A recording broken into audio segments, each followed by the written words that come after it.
जय हिंद मेरे प्यारे दोस्तों।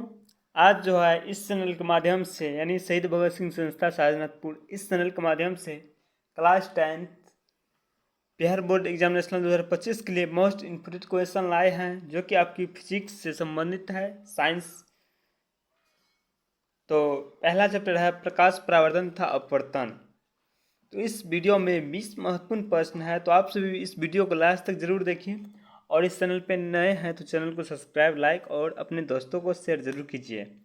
और इस वीडियो में जितने भी प्रश्न बताए जाते हैं, यदि आपको पीडीएफ लेना है तो दिए गए व्हाट्सएप नंबर पे आप मैसेज करें और पीडीएफ ले और क्वेश्चन सॉल्व करें। तो आप सभी को बता दें, मेरे साथ साथ आप भी अपना क्वेश्चन बनाते चलिए और लास्ट में कमेंट बॉक्स में बताइएगा कि आपका 20 में से कितना सही हुआ। चलिए प्रश्न की ओर बढ़ते हैं।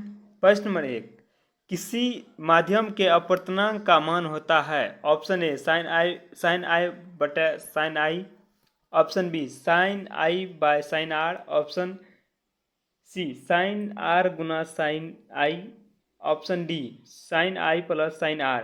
तो इसका करेक्ट ऑप्शन हो जाएगा ऑप्शन नंबर बी। क्या हो जाएगा? साइन आई बटे क्या हो जाएगा? Sine I by sine R हो जाएगा। क्या हो जाएगा? Sine I by sine R. तो बी करेक्ट आंसर हो जाएगा। चलिए अगले प्रश्न की ओर बढ़ते हैं। प्रश्न नंबर 2, किसी लेंस की क्षमता 2D है, इसकी फोकस दूरी होगी। Option A 0.5 metre, option B 0.5 centimetre, option C -0.5 centimetre, option D 0.5 centimetre. तो इसका करेक्ट ऑप्शन हो जाएगा ऑप्शन नंबर बी 0.5 सेंटीमीटर। क्या होगा? 0.5 सेंटीमीटर। तो बी करेक्ट आंसर हो जाएगा। चलिए अगले प्रश्न की ओर बढ़ते हैं। प्रश्न नंबर 3, कौन सा दर्पण आमतौर पर वाहनों के पीछे देखने के लिए दर्पण के रूप में उपयोग किए जाते हैं। ऑप्शन ए समतल दर्पण, ऑप्शन बी उत्तल दर्पण, ऑप्शन सी अवतल दर्पण, ऑप्शन डी अवतल लेंस। तो इसका करेक्ट ऑप्शन हो जाएगा ऑप्शन नंबर बी उत्तल लेंस। उत्तल दर्पण का उपयोग करते हैं। किसका करते हैं? उत्तल दर्पण का उपयोग करते हैं। तो बी करेक्ट आंसर हो जाएगा, जो कि एक क्वेश्चन आपके प्रत्येक वर्ष पूछे जाते हैं, उसको नोट कर जाइएगा। चलिए प्रश्न नंबर 4 की ओर बढ़ते हैं। उत्तल दर्पण के सामने एक वस्तु को रखा गया है, इसकी प्रतिबिंब की प्रकृति कैसी होती है। ऑप्शन ए काल्पनिक, ऑप्शन बी वास्तविक, ऑप्शन सी वास्तविक या काल्पनिक, ऑप्शन डी इनमें से कोई नहीं।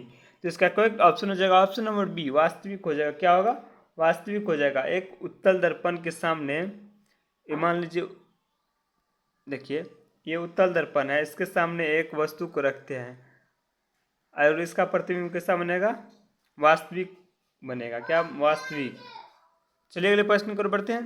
प्रश्न नंबर 5, उत्तल लेंस की फोकस दूरी हमेशा होती है।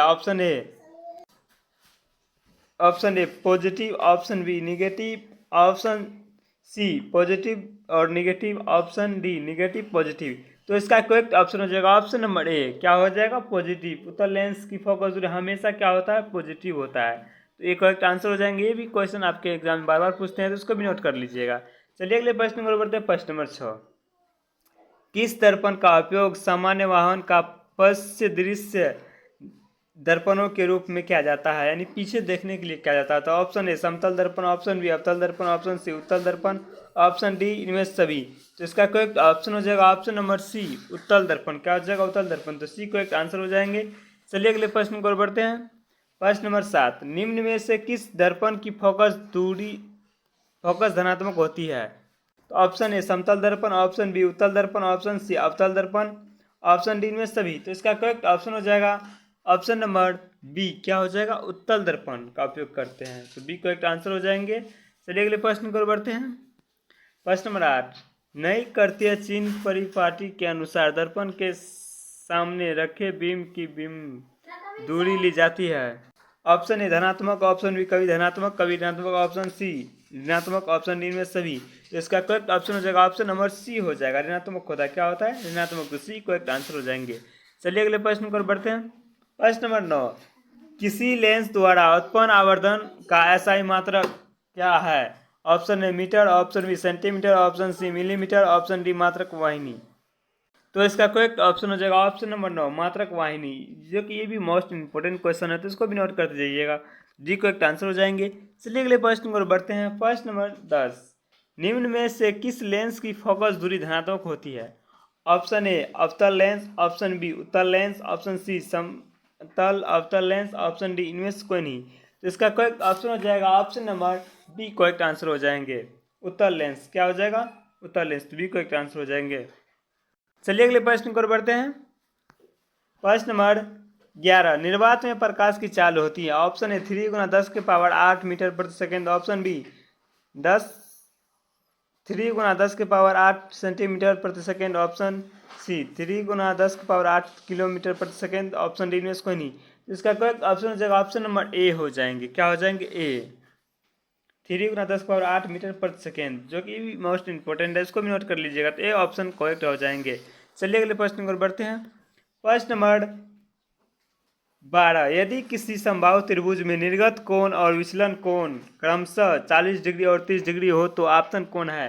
Option A 40 degree, option B 50 degree, option C 60 degree, option D 70 degree. तो इसका करेक्ट ऑप्शन हो जाएगा ऑप्शन नंबर डी हो जाएंगे। क्या हो जाएंगे? डी 70 डिग्री हो जाएंगे। तो डी करेक्ट आंसर हो जाएंगे। चलिए अगले प्रश्न को बढ़ते हैं। आई जो न्यूमेरिकल है इसको सॉल्व करना पड़ेगा आपको, जब आपका थ्योरी कंप्लीट होगा तो भी सॉल्व होगा। चलिए अगले प्रश्न को बढ़ते हैं। प्रश्न नंबर 13, एक उत्तल लेंस की क्षमता एक डायोप्टर है तो उस लेंस की फोकस दूरी होगी। Option A -10 centimetre, option B -10 centimetre, option C x + 1 centimetre, option D -100 centimetre. तो इसका करेक्ट ऑप्शन हो जाएगा ऑप्शन नंबर सी हो जाएंगे। क्या होगा? 1 + 100 सेंटीमीटर, तो सी करेक्ट आंसर हो जाएंगे। चलिए अगले प्रश्न को बढ़ते हैं।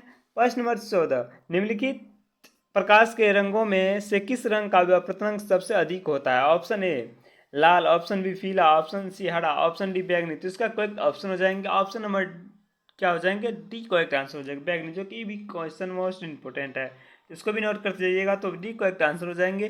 चलिए अगले प्रश्न को बढ़ते हैं। प्रश्न नंबर 15, पानी में डूबे हुए उत्तल लेंस की फोकस दूरी हवा में इसकी फोकस दूरी की अपेक्षा ऑप्शन ए अधिक होती है, ऑप्शन बी कम होती है, ऑप्शन सी अपवर्तित रहती है, ऑप्शन डी इनमें से कोई नहीं। तो इसका करेक्ट ऑप्शन हो जाएगा ऑप्शन नंबर बी कम होती है। क्या होती है? कम होती है। तो बी करेक्ट आंसर हो जाएंगे।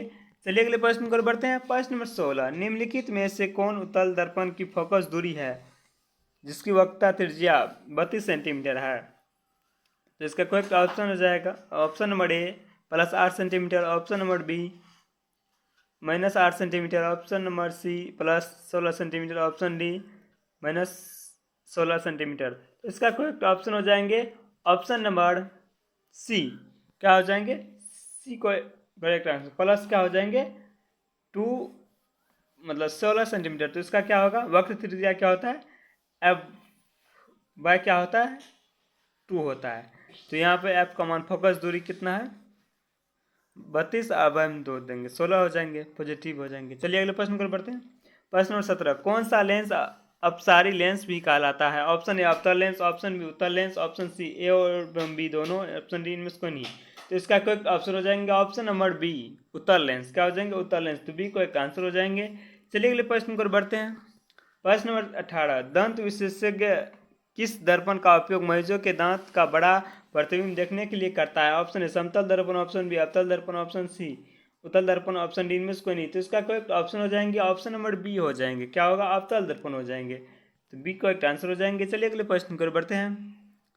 प्रश्न नंबर 19, गोलीय दर्पण के परावर्तक पृष्ठ की वृत्ताकार सीमा रेखा का व्यास कहलाता है? ऑप्शन ए मुख्य फोकस, ऑप्शन बी वक्ता त्रिज्या, ऑप्शन सी प्रधान अक्ष, ऑप्शन डी गोलीय दर्पण का द्वारक। तो इसका करेक्ट ऑप्शन हो जाएगा ऑप्शन नंबर डी गोलीय दर्पण का द्वारक कहलाता है। चलिए अगले प्रश्न को बढ़ते हैं। तो इसका करेक्ट ऑप्शन डी हो जाएंगे। चलिए अगले प्रश्न को बढ़ते हैं। प्रश्न नंबर 20, यदि किसी प्रतिबिंब का आवर्धन ऋणात्मक हो तो उस प्रतिबिंब की प्रकृति क्या है? ऑप्शन ए वास्तविक और उल्टा, ऑप्शन बी वास्तविक और सीधा, ऑप्शन सी आभासी और सीधा, ऑप्शन बी आभासी और उल्टा। तो इसका करेक्ट ऑप्शन हो जाएंगे option number A correct answer हो जाएंगे। वास्तविक और उल्टा होंगे, ए करेक्ट आंसर हो जाएंगे। इस क्वेश्चन के भी नोट कर लीजिएगा। तो आज के लिए यहीं तक। तो चलिए कुल इन्फॉर्मेशन आप सबों के साथ। यदि आप सभी को इस वीडियो में कुछ क्वेश्चन अच्छे लगे हैं तो कृपया कमेंट बॉक्स में अपनी राय दीजिए, और कोई जानकारी लेना चाहते हैं तो कमेंट में अपनी राय दीजिए, और ताकि हम आपके लिए ऐसे नहीं वीडियो मतलब प्रत्येक सब्जेक्ट का चैप्टर वाइज ऑब्जेक्टिव हम कराते रहेंगे। यदि आप इस क्वेश्चन का पीडीएफ लेना चाहते हैं, दिए गए इस व्हाट्सएप नंबर पे आप हमको मैसेज कीजिए और तुरंत ही पीडीएफ मिल जाएंगे।